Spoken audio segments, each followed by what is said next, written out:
মালিক ইয়াউমিদ্দিন, এ আল্লাহ একটা বিচারের দিন আসবে, তোমার সামনে দাঁড়াতে হবে। রোজ স্মরণ করো, একটা দিন আসছে আজ বাদে কাল, আমার সামনে দাঁড়াতে হবে বিচারের জন্য, হিসাবের জন্য। দুনিয়ার এই দিন শেষ হবে, আখিরাতের জীবন শুরু হবে।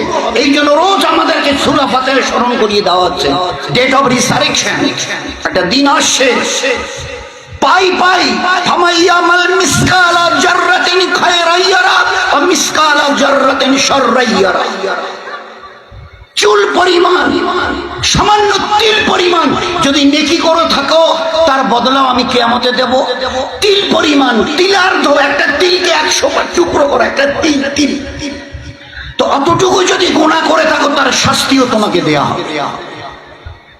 আল্লাহ আল্লাহ।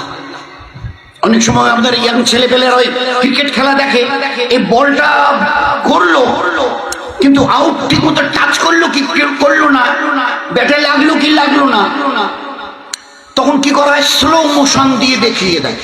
স্পিডটাকে ক্যামেরা খুব স্লো মোশন দিয়ে দেখিয়ে দেয়। এই যে বলটা আসছে যাচ্ছে, এই যে আসছে যাচ্ছে, স্টিকের মাথায় লাগছে কি লাগছে না। কিয়ামতের ময়দানে এর চাইতে সূক্ষ্ম হিসাব করে আল্লাহ দেখিয়ে দেয়।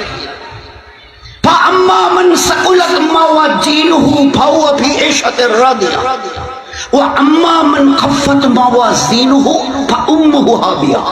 জীবন